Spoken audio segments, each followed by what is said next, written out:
Okay, all right. So the 2-drink minimum is officially underway, and folks, feel free to engage if you hear something that's going to. No, seriously, if it's going to make you laugh, laugh. Okay, all right. Studio audience. That's right. Love it, love it, love it, love it.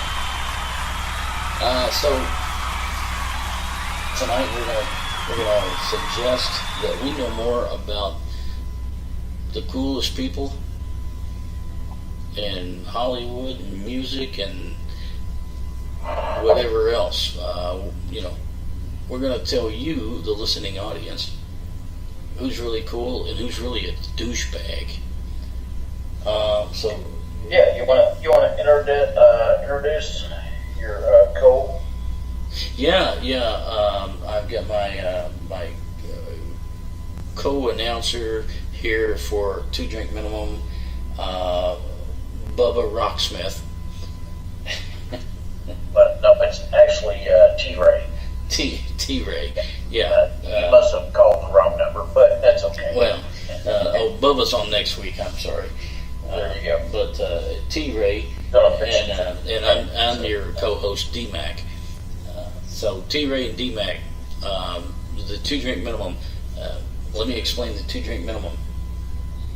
We won't do a podcast until we've had at least 2 drinks. You shouldn't listen to the podcast until you have 2 drinks. And I guarantee it makes it a hell of a lot funnier. Well, at least to us it does. And actually, it makes it a hell of a lot more worthy. Mm-hmm. Yeah, it's more entertaining, trust me. So, I'm going to go with a few names. The first name to come off the top of my mind for the coolest person in movies and, just Hollywood in general, Paul Newman.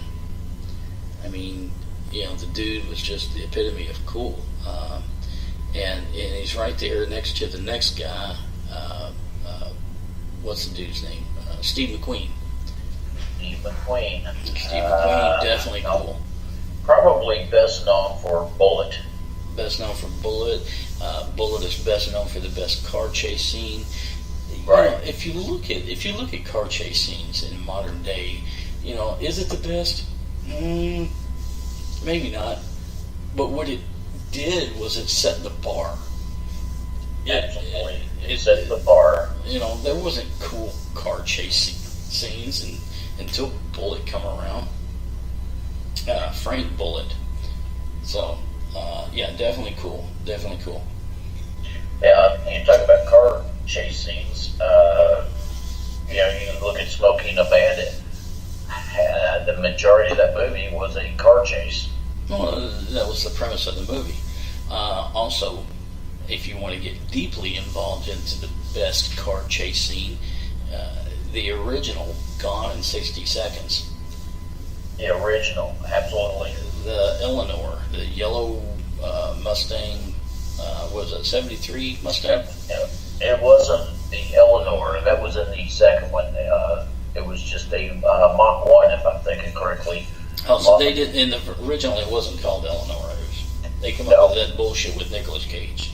Right. Screw that. Eleanor didn't exist. Yeah. In the original. Wasn't born yet. Right. Absolutely. But that movie was about what time frame? I know it was the 70s. It was. Yeah, early 70s. I believe it was along about 72 Mach 1. That was the vehicle that they used. That really they probably wasted about 12 of them making that movie. Oh, they had to. And the guy did his own stunts. I mean, I guess, he was a stuntman in Hollywood that got the idea for this movie, funded it and paid for it and everything by himself, and made the movie. And consequently, died doing Gone in 60 Seconds, the sequel, in a stunt. So, there was so little of it produced. Goes back to live and die by the sword, so to speak. So to speak, or living down by the muscle. Anyway, that's getting a little yada yada. Yeah, it's off topic, but that's okay. That's what we do. I mean, Yeah. the coolest people. All right, so we're going back to the cool people. We know that Steve McQueen, Paul Newman are cool. If you're listening to this podcast, you're not. That's still to be seen. But ultimately, I don't know how you can go wrong with Clint Eastwood. You can't. Clint Eastwood. I mean, Even the guy is cool in many ways. He was cool in westerns. He was cool in some other movies. You know, his last movie was not a. He was an old man that had retired from military, and he drove a cool car. what movie are you talking about? Well, that would have been the Torino GT. What was the name of that movie? Gran Torino. Gran Torino. Yeah. No, that was a good movie. A little It was a bitter, good movie. he did it well. That was a great movie, actually. But yeah, and how about this for a cool guy? Charlie Bronson. I'll smash your face in. Of course, I don't know about cool. He's more manly. He was more of a manly guy. Let's speak of the two characters. I've got to say, if you take those two and you put, who's the coolest? Clint Eastwood, easily, for two reasons. One, Clint Eastwood's comedy stint when it comes to He had an orangutan named Clyde. Well, no, I'm talking about the Barack Obama skit that he did with. Oh yeah. The political aspect of him. Yes. You got to respect that. I mean, he's on the right side. We're cool with that. But and on the other Unlike side, the rest of Hollywood. He's right on so many things. You don't find too many people in the movie industry that is on the right. And by the way, drinkers, we're on the right. We're on the right side. We're on the right side. If you're a You know, liberal, that may cut the audience in half, or that may make it double. I'm just going to say a word to our liberal friends right now. If you're liberal and you're thinking, "Wow, I'm going to hear a bunch of right-wing crap from these guys," yeah, you're going to. So live with it, all right? You're going to learn a lot in the process. Yeah, don't go anywhere. Don't turn it off because you're in the middle of America right here, and we're going to teach you a few things, right? But anyway, back to the cool people in Hollywood. Right. Bo Derek. Bo Derek's cool. No, she's a dimwit. Well, she's a Republican. She's cool, looks good. She's a dimwit. Oh, okay. Well, never mind then. Safe. All right. Okay. So who else is Now, on the on cool the list? other hand, What about Burt Reynolds? somebody like, you could name a list, but attractive women. But if you got to know them, they make you want to regurgitate. Sandra Bullock, attractive, but totally out of touch with society and the world. Yeah, anybody that adopts 15 Ethiopians is a retard. Absolutely. We've got kids in You can do in your part. go to West Virginia and Eastern Kentucky and Middle Tennessee, whatever. To these impoverished areas and help out there. Yeah. You don't have to Put grab an money Ethiopian to make a the statement. school system there. Put money into the Yeah. food system for the young adults. You don't have to go halfway across the world to help people. And let me, I'm gonna sidebar the conversation for a minute, but let me just ask, and studio audience, you can give me feedback if you want, but why is it that one minute I hear a commercial about childhood obesity? These kids, they need to get out, they need to run and play, get outdoors. They're just fatties, and then a minute later I hear a commercial for blessings in a backpack. They're malnourished. They just don't get enough to eat, and the school systems can only do so much. That we got to help. These kids are going hungry. Well, which is it? Are they eating too much? Are they not eating enough? Or is it just that you've created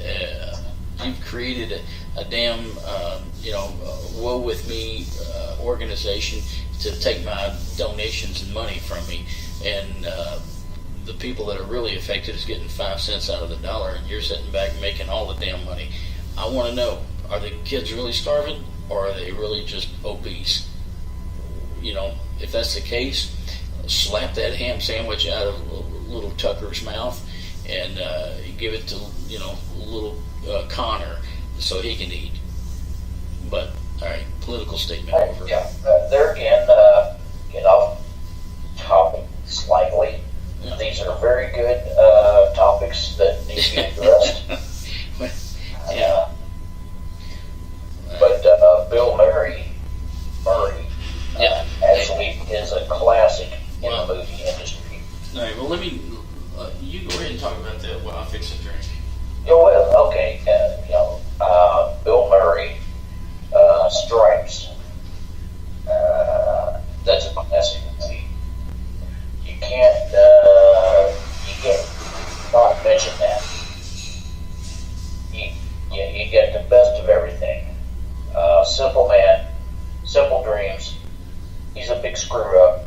It's hilarious, and I think it's one of the things that putting him in the movie career. I know he was on Saturday Night Live and he did all this, and his career was already good, but I really think it was a staple in his